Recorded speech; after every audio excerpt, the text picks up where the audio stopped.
Bonjour à toutes et à tous mes chers amis, la paix à toutes et à tous, je vous envoie mes que veut Alain Soral sur le 2.0. Donc ne confondons pas, et je montre du doigt toujours pareil, les salopards et le système salopard qui met en tension une fois de plus des Français entre eux à cause de cette politique d'immigration incontrôlée, délétère et voulue par le système oligarchique, car je le dis bien, les délinquants en col blanc du haut ont besoin pour pratiquer leur délinquance d'occuper l'esprit du Français de base avec de la délinquance horizontale sous-prolétaire.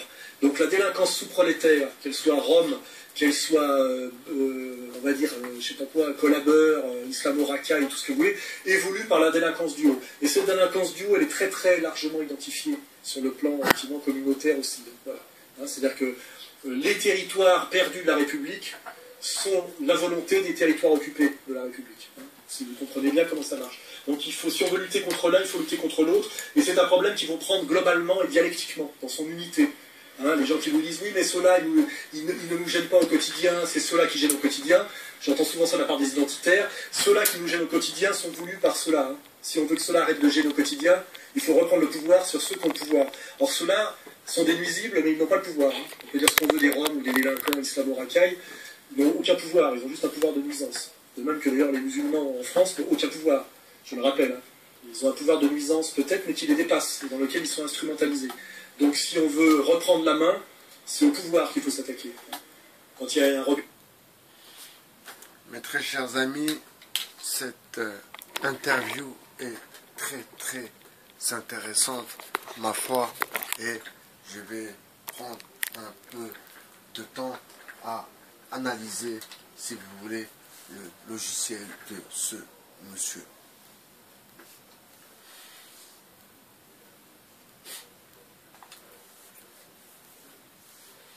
Alors, en passant par le Front National, cette expérience a dû lui ouvrir des portes, certes, a dû lui apporter un auditoire, c'est une certitude.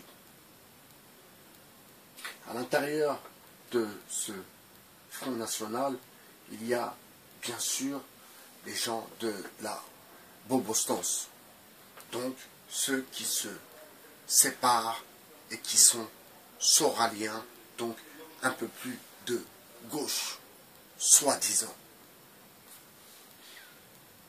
Parce que, en vérité, mesdames, mes chers frères, mes chères sœurs, en vérité, cet individu a vendu pendant plusieurs années une France de la diversité, avec le musulman patriote, vous voyez, des termes bien à lui, des termes qui n'ont aucune compréhension en 2019.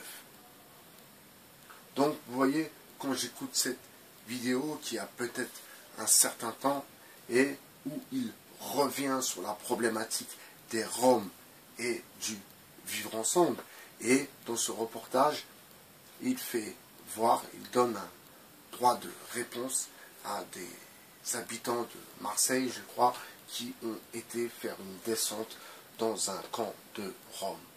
Donc ce n'est pas lui personnellement, mais c'est des images qui ont été prises sur France 3. Donc vous voyez encore une fois cet amalgame sur lequel il a toujours joué, parce que dans le fond c'est bien son fond de commerce de mélanger un peu les genres et de raconter les choses à sa sauce. Sauf que, à présent, les choses sont bien différentes. Alors, vous voyez, j'ai fait exprès de caler la vidéo juste à ce moment où il dit bah, les musulmans en France n'ont pas de pouvoir. Alors, c'est là où vous comprenez le logiciel de ce genre de personnes. Donc, dans l'appellation musulman, donc, où met-il le français? C'est ça qui me questionne avec cet individu, avec ce monsieur. C'est ça qui me questionne et je me dis, il a oublié que ces musulmans, ces islamo-racailles, comme il dit, sont bien avant tout. Quand je dis avant tout, je suis né ici, donc je ne parle pas pour moi, je parle pour mes amis avec des origines, mais ils sont nés ici.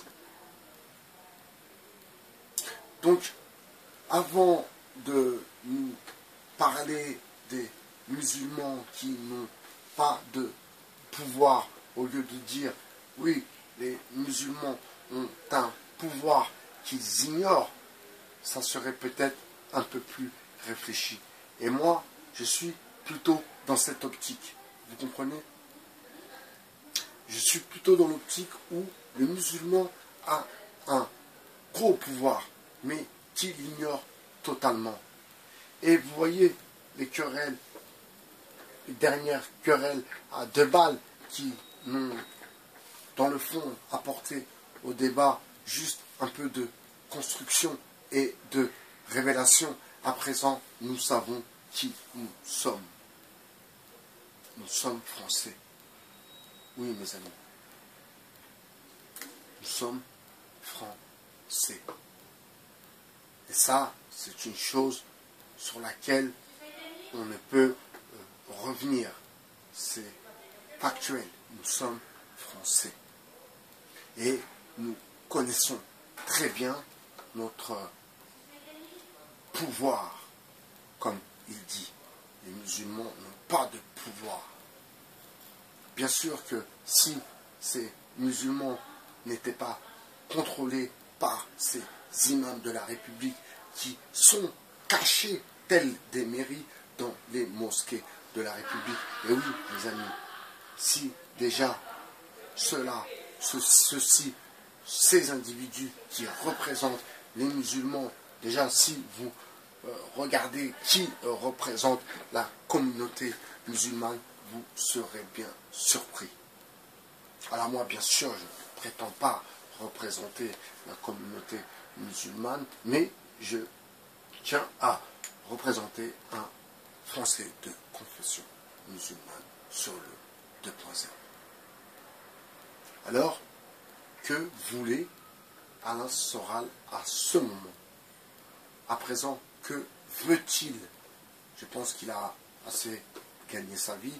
Je pense qu'il doit être à l'abri des nuisances et du bruit et de l'odeur. Je pense qu'il doit être à l'aise et que toute cette connerie qu'il vous a vendue pendant des années et que j'ai synthétisé en 2 ans, à peu près 2 ans que je m'intéresse un peu à ce qui s'est dit auparavant et à ce monsieur que je pensais plutôt pour une diversité réunie, pour une entente, pour une conscience plutôt fédératrice. Eh bien, en vérité, non.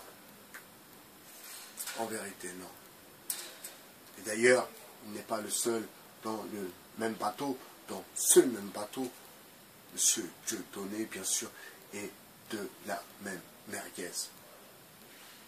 Sauf que l'autre est un peu plus vicelard, l'autre est un peu plus crevard. Alors, mes amis, moi, je ne suis pas un comique, je ne suis pas un acteur, je ne veux pas devenir comique, je ne veux pas devenir acteur, je ne suis pas je suis juste quelqu'un qui prend l'attention de notre société et qui vous la retransmet sur le 2.0. Je vous souhaite une bonne journée et je vous dis à très bientôt sur le 2.0. C'était Bernard-Henri Racaille, votre philosophe. Ciao!